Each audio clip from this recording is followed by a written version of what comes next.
On the Ponte Milvio Bridge, it goes across the Tabor River there in Rome. There should be a sign. There should be a sign that says, "Watch out for submerged items." Submerged items? Yes. As a matter of fact, a big stack of steel. Some a little sharp at the tip, a little rugged and ragged. As a matter of fact, they're all keys. They're all keys that have been tossed into the river. And you don't want to get close to anything that's submerged like that. It can really hurt you. But why? Is that river containing chunks of metal? It's going to be worse. It's going to be worse this Tuesday, Valentine's Day, because they will come again. Oh, I'm talking about the kids. You may not have heard about it. Those moon-eyed kids. And now it's not just there in Rome. It was true there in Florence, too, but the police have shut that down, I think. Oh, what they're doing is they're responding to a romantic novel. I Want You is the name of that novel. And the heroine there shows his love by going out to a bridge and taking a chain and a lock, locking the chain to the lamppost there on the bridge, and throwing the key in the water. Now, that's been going on for years. As a matter of fact, I've read now that it's going to be happening on Valentine's Day in New York and in other cities. They're picking up on this fad, I guess. But the kids are expressing themselves in that way and creating a real hazard. Submerged objects there in the water. And after a while, they become very dangerous. Now, it's not just keys. Any kind of submerged object in the water is very, very dangerous. Those of you who've done boating know that. It doesn't take much. A log that is filled with water can destroy the hull of a boat. If you happen to hit a shark that's just under the water, you can tire out the V-drive. You can even run across something as innocuous as a plastic bag. And if that is sucked up into the engine, you're due for an engine overhaul. So submerged objects are very, very dangerous. And I tell you that for this reason. I want to draw an analogy between the danger of submerged objects and Jesus' attention in the gospel to submerged objectives. That's what he's saying. He's saying we store things in our minds that, should they come to the surface, are going to cause real damage, but even if they stay there, even if we let those thoughts stay there and simmer, they're going to cause you and those around you a great deal of trouble. Submerged objectives. Those things in your mind that you never, many times, want anybody to know about. And usually people don't. But it's something that's hidden back there. Like a hidden prejudice. Oh, I'm not racist, one might say. And yet you can't help the thoughts that come from time to time. And you know those are racist thoughts. You don't want them to surface, but you don't try to get rid of them. You may say, well, you know, I'm really accepting of people.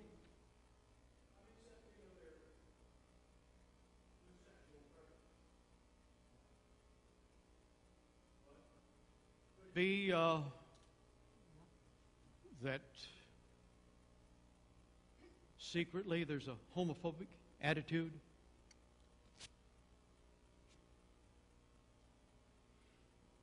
Submerged objectives. And Jesus is saying it doesn't matter whether they come to fruition or not. You are responsible for the thoughts you think. Isn't that going overboard? Can we help the thoughts we think?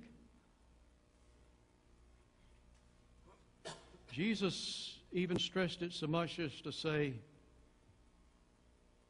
you must get rid of those. Because if you don't, you really have no place in heaven. Wow. Did he say that? Read the gospel again. That's what he said. You've got to get rid of bad, submerged objectives. Because you're responsible for what you think. Oh, no, Jesus, I can't help stealing. There's something wrong with me.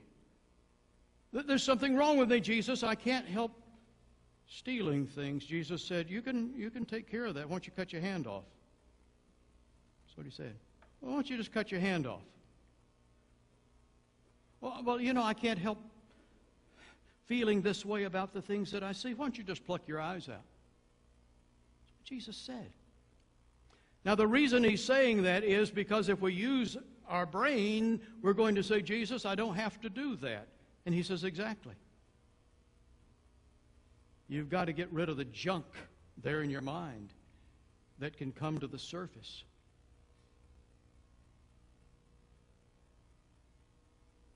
And the little things can come up. Why do we store it? Why do we do that? Could it be selfishness? Putting ourselves first?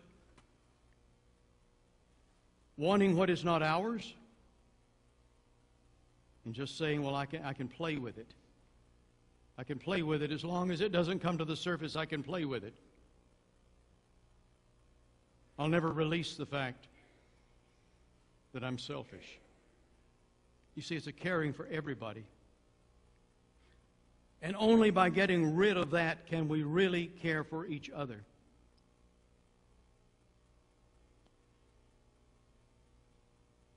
Abraham Lincoln made his way to the War Department. The war was the Battle of Shiloh and was at its very height in destruction of both property and human life. The brother and sister-in-law of General Lew Wallace were waiting there to see Lincoln.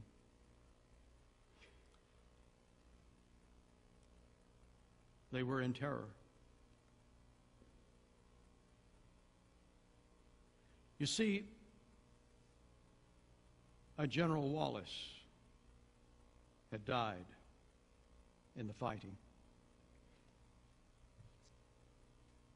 And they had come to look to see if it was General Lew Wallace. And so they said to Lincoln, oh my goodness, we're so happy. We thought it might be our Wallace. But it wasn't.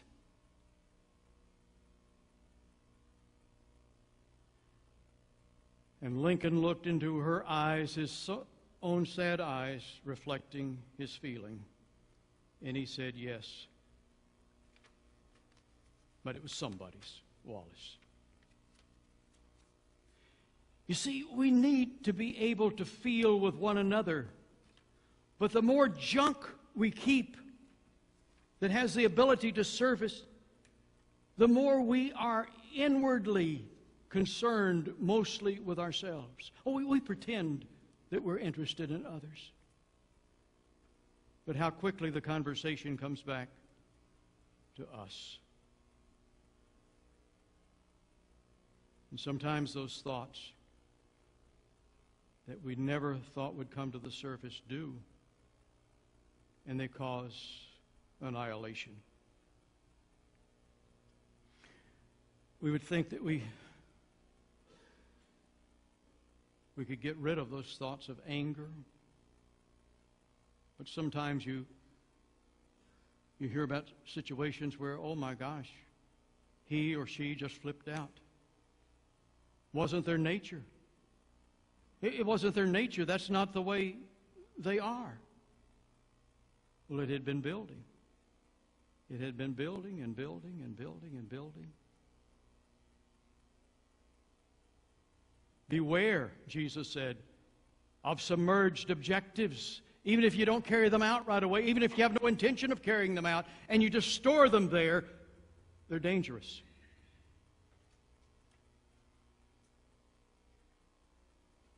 At the end of that well-honored movie, Gandhi, a Hindu leader comes to Gandhi and says, Gandhi, you've got to stop your fast. You've got to eat something. You're going to die if you don't stop your fast. And Gandhi said, I will stop my fast when the Hindus and the Muslims stop fighting each other. And the man said, that will never happen. I will not allow that to happen. I will never give up my hatred for the Muslims. You see, a Muslim took my little son. He took my little son and he smashed his head and killed him.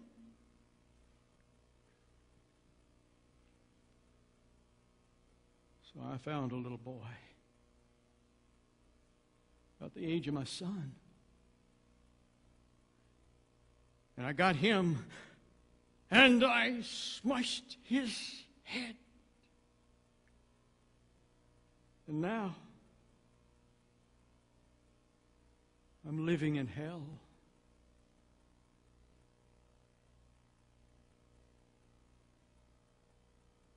Gandhi said, I know a way out of hell. And he says, what is it? He says, you need to go find a little Muslim boy. Take him into your home and raise him as your son. And raise him as a Muslim. You see, it's that deep caring that can only come when we get rid of those thoughts in our minds that really direct us, that nobody sees, that nobody knows about. Objectives that can somehow rise to the surface, become so destructive, either to us or to others or to both. What can we do about it? Not a thing. But God, through Jesus Christ, can do something about it. That's why Jesus died on the cross. He died on the cross for our sinful nature. And when we accept Him, He is there once again, from time to time, to say, you need to get rid of it. You need to dump all of that negativity. You need to get rid of the submerged. And so, what happens is, we can allow Jesus to come in through the Holy Spirit and define us in ways that we cannot define ourselves. To help us react to other people that we wouldn't ordinarily like. To help us love when we have no power to love.